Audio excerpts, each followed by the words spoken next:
Oke, sekarang kita dari rangsangan kinestetik masuk pada minggu ini. Kita ibu lanjutkan yang minggu kemarin ya, rangsangan auditif. Rangsangan auditif adalah rangsangan apabila seseorang mendengarkan bunyi musik lalu dia terangsang untuk membuat tari berdasarkan musik tersebut. Jadi boleh jadi musik itu akan langsung dijadikan sebagai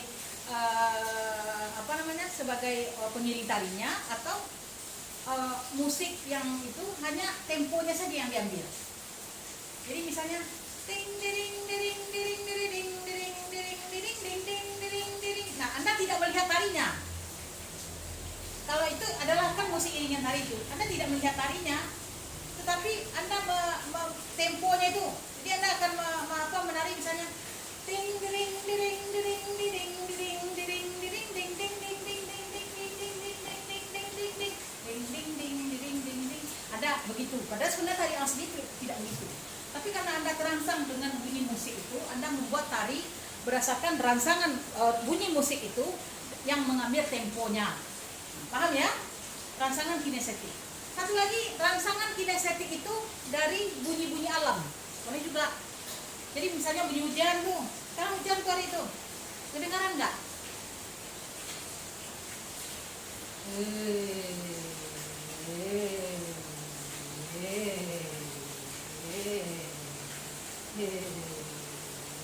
Nah itu kan dari bunyi hujan itu kita membuat tari gerak-gerak yang sesuai dengan terbayang. Nah itu kita dari hujan gitu, tapi memunculkan gerak-gerak yang merangsang kita bisa membuat tari berdasarkan rangsangan pada bunyi. Jadi misalnya bunyi apa? Bunyi alam. Misalnya bunyi ombak.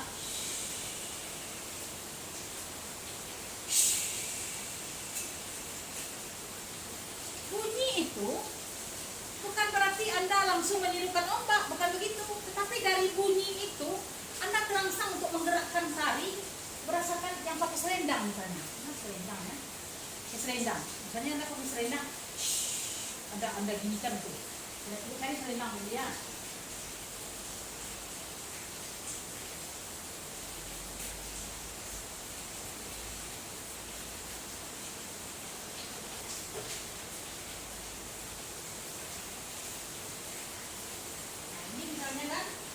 Ini misalnya, nah, nih, kan bunyi ombak itu kan gitu. Terus Anda menarinya,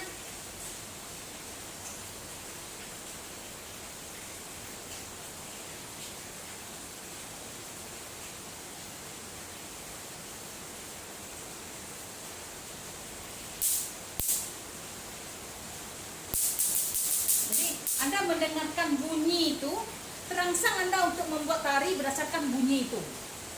Boleh Anda jadikan bunyi yang Anda dengarkan itu untuk pengiring tari Anda, atau Anda mencari musik yang lain. Jadi apa lagi bunyi? Bunyi saluang, bunyi bansi misalnya.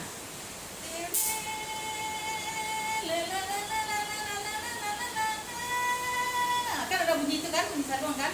Bunyi bansi. Bansi pelayaran misalnya, coba ketik di YouTube nanti bansi pelayaran. Nah, Anda karena mendengar bunyi bansi itu, Anda ingin terangsang Anda untuk membuat tari. Jadi sehingga Anda memikirkan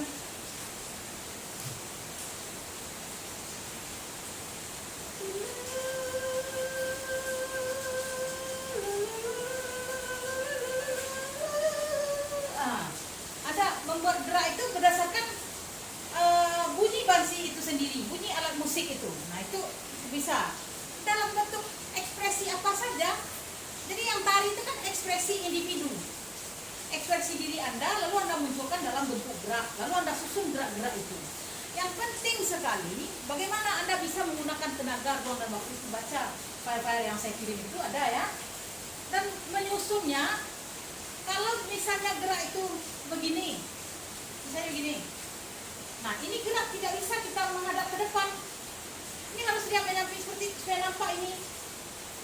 Nah, misalnya Anda membuat gerak ini, ada 3 orang. Nggak bisa ini di belakang, harus gini.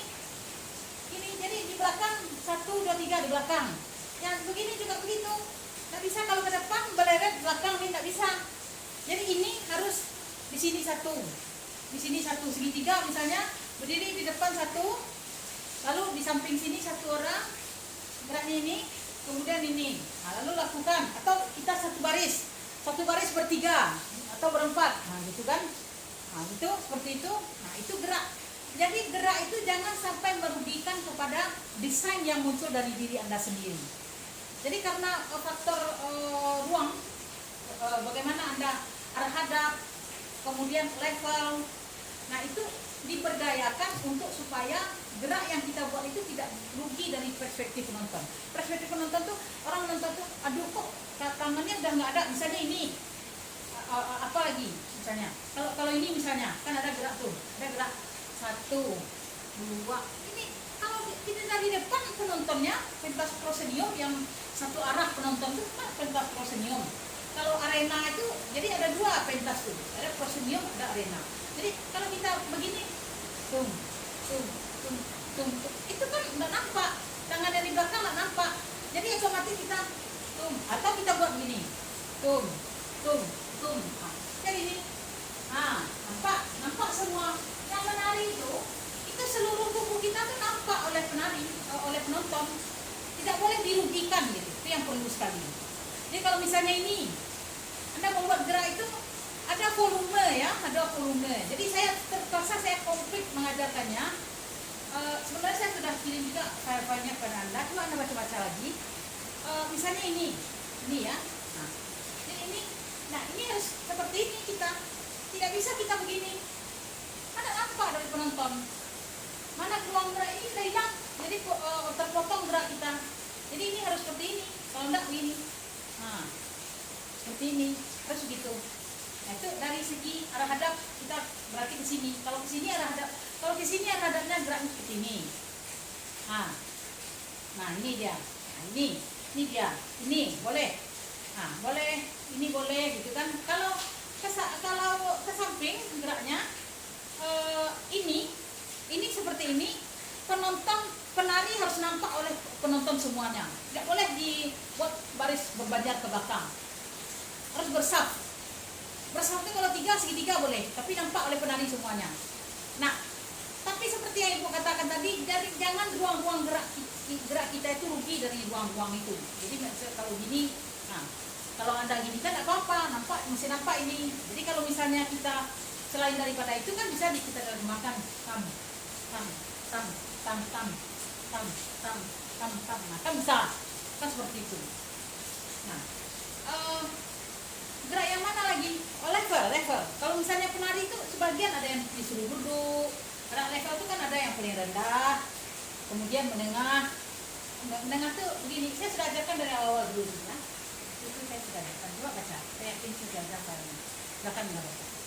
Jadi yang tadi itu adalah yang kembali kita kepada rangsangan auditif. Bagaimana kita mendengar bunyi musik atau bunyi alam di sekitar kita itu, bunyi vokal. Nah, bagaimana Anda bunyi itu terangsang Anda untuk membuat gerak. Misalnya bunyi-bunyi orang berjalan, tok. Jadi Anda tok. Semua tali Anda tuh depak-depakkan kaki, Anda pakai kayu, misalnya kayu bongkar, jadi kan tali, tung.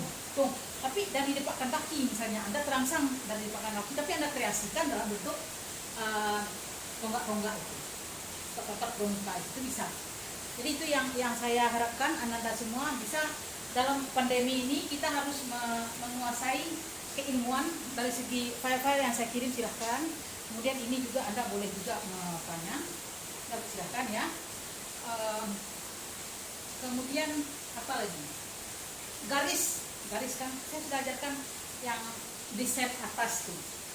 Jadi garis-garis itu. Jadi jangan sampai merugikan garis. Kembali pelajari desain itu, garis-garis yang 16 itu yang tidak merugikan kepada gerak-gerak yang kita buat itu. Mana yang horizontal, mana yang vertikal, mana yang high, mana yang low, mana yang middle gitu kan. Mana yang murni itu halus gitu kan, halus tarinya. Nah itu silakan. Jadi silakan Ananda semuanya boleh membuat tari berdasarkan rancangan auditif. Itu namanya rancangan auditif. Untuk pertemuan minggu ini kita hanya memperkenalkan rangsangan auditif. Nah, silakan Anda mengkreasikannya. Untuk ujian akhir semester Anda harus menampilkan 1 buah karya Anda. Jadi berdasarkan rangsangan yang tadi. Minggu depan akan saya ajarkan lagi ada rangsangan 1 lagi. Jadi sekarang adalah minggu kemarin adalah rangsangan kinestetik, minggu sekarang adalah rangsangan auditif, kemudian akan ada minggu berikutnya untuk rangsangan yang bisa memotivasi Anda membuat karya. Oke?